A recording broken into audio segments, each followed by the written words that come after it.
Hey everyone, Rascal here. And Mama, welcome to our podcast. We never thought we'd be doing this, but today we're covering Teen Titans Go to the Movies. This surprisingly fun and clever movie is based off the aggressively advertised show Teen Titans Go. In the movie, Robin is upset that he's the only DC hero who doesn't have a movie, but an opportunity arrives when a new nemesis, Slade, plots to control the Justice League along with the rest of the world. Unfortunately, leaving the Titans to save the planet. Right, it's like, are we screwed? Yeah, and we have heard from many people when the movie first was announced. We were like, "Oh gosh, this got a movie," but the original Titans couldn't get a movie for decades. Mm-hmm. But the Teen Titans Go already has a following, both by people who do like the reboot and people who, are hardcore fans of the original. Mm-hmm.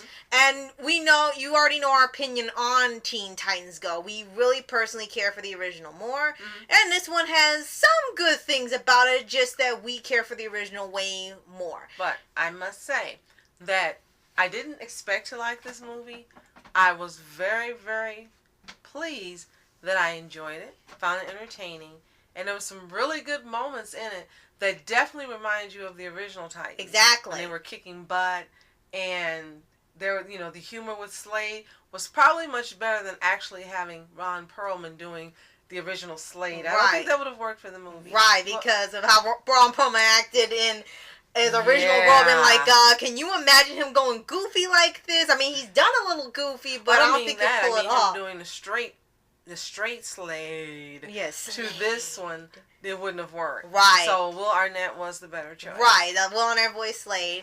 And of course, we have the original cast from the original Teen Titans show as the Teen Titans. Right. And we had heard actually from many people, both who loved and couldn't stand Teen Titans Go, that the movie was actually great. It was like the one thing both sides could agree on. Whether you like it or not, the movie was actually good. Yes. And it was actually very creative, very fun, goofy. It was just actually a real joy to watch throughout the entire time, and they're actually level-headed fun instead of just off the wall, except for certain moments. Now, we just want to say we've always been happy this show is on Teen Titans Go because the original voice actors have worked. Right. That just always has made us happy. But this movie has helped us to appreciate the show more. Right. It was very, very good. I mean, it was funny. Thought-provoking. We didn't expect that. Yeah, we couldn't believe it. I loved all the 80s montages. I was just singing away. 80s overload. And it was so funny they had Michael Bolton. Because at first I was like, it sounds like Michael McDonald. I was like, wait a minute. That's Michael Bolton pretending to be Michael McDonald. Right. But it's a really great movie. Yeah. And Rascal kept saying, now if they could just do the show the same way. If they could just do the show the same way. Because how I feel about it. It's like, if this show was like this movie, I wouldn't have a problem with Teen Titans Go, period. Like, okay, at least you made it entertaining for me to watch. And they also had a slew of celebrities in here. Now, their roles weren't as big as Will Arnett as Slade, and Christian Bell as Jade Wilson. But they still have, there's like Nicolas Cage as Superman. Because as you know, the superheroes didn't speak. The adult superheroes didn't speak in the show. They were always sound, they made noises. Mm-hmm. And here they finally got to speak. And they had the rapper Lil Yachty, right? As Jon Stewart, Green Lantern. And they had, what was the woman's name, the singer? I kept thinking it was Sia. No, it wasn't Sia. No. It was someone else. Yeah, it was a different woman doing Wonder Woman. Mm-hmm. And who else they have? Jimmy Kimmel was Batman. Yes. It's like, are you serious? And they had James Arnold Taylor pretend to be Shia LaBeouf, who's supposed to play Slade in a fake movie.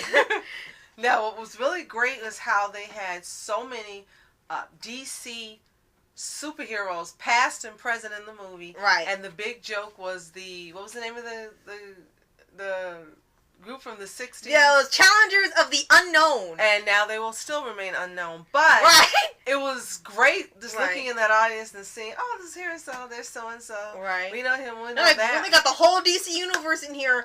And the opening was brilliant. First, it was an animated DC opening, and then the play on the Marvel opening. It was brilliant. That was brilliant. Loved it, loved it. Right. Loved it. And of course we loved the cameo by with Stan Lee. I was like, oh my gosh, you got him in a movie. And at first he was like, wait a minute, it's a DC movie, I gotta get out of here. Then they're like, I don't care, it's a DC movie, I love cameos. So like, his first appearance in a DC movie, that was actually really fun. I'm like, brilliant marketing. And it's funny because he did say it once, you want your movie to be a hit, just put me in it. That's all he said. Like, well, there was proof it worked. And the parts that, oh wait, you forgot to mention, they also really made a lot of shots at Marvel because the little DC Marvel bumping heads. They made a lot of jokes to Marvel, like you said, the opening, like, oh, you thought this was Marvel's, like, hey Marvel, we finally got a hit. And of course having Stan Lee, and they kept calling Slade Deadpool. But he's like, well, he should be calling, he's the one that should make sure I'm not him. And it's like, the thing is that now Deadpool's more popular than Deathstroke now. That's the thing. That was kind of the joke in it. Well, most likely it's because Deathstroke's extremely violent and frightening. Right, and so was Deadpool, but they just made it hilarious when he gets rid of bad guys, at least. He just does it for the good side. I guess that's the difference. Yep, that's the difference. And he's hilarious, I guess. And at the time of recording, we haven't seen the movie, but we are going to, since Deadpool's going to be part of the MCU. Absolutely. Okay. Back to the Teen Titans. Slade could actually be taken seriously. I mean, he has some joking parts, like the little moments where he kind of has some funny lines or moments or trying mind manipulation and stuff. But you could at least take him seriously. He wasn't just an off-the-wall, goofy, farting villain that you couldn't stand. Like he was one in the beginning that was a big balloon. Right. You could actually take this version as this is as serious as he could get in the Teen Titans Go universe. Because as you know, they tricked people into thinking Slade was coming into the series, and it was a ratings trap, and it turned to a thing about you can't watch cartoons when you're an adult and whatever. So at least here they kept their word, and they actually had Slade as a villain and as just as threatening as he was as he would be in the original. Right. Also, there was some great, very great comedic moments, like when they were going back in time. I mean, to the future. I mean, to the past. Right. And they were trying to stop the heroes from becoming heroes. That baby and that dance. Oh my gosh, Superman as the baby. And taking off the diaper and just letting it go. I could not believe they did that. Well, they do a lot of that in the original show, so right. So I was like, oh, there we go. It was hilarious, though. In this movie, it was hilarious. Right. And poor Aquaman being put in the holders for the rings for holding. Yeah, I'm like, oh, that was dark. Like, oh gosh, that was dark. At least in the other one, they just stopped Superman's plane from blowing up. They stopped. They let Batman keep his parents. Aquaman got kind of a dark shaft in there, and then when they had to revert everybody back, the first part of Batman was funny. He said, "Don't go down that criminal-infested alley," and you see everybody shooting. Go down this happy lane, and it looked like Candyland. Yeah, I was like, that was funny. Like, why did you do that? Like, why would you go down the alley in the first place? Like, that's what everyone's thinking. So that was really clever of them. And then Wonder Woman because she got bullied. Wonder Woman being bullied. That's hilarious. Yeah, brilliant. I have to say, there were so many brilliant turns in this movie. Right. It made a believer out of me that there is some possibility to possibly watching this show. Right. If they have some episodes that are reminiscent of this movie. Right. I know we watched Night Begins to Shine. Yeah, and that was actually really good. We watched a couple, or Batman and Commissioner Gordon watched the movies. And then we watched one more, two more.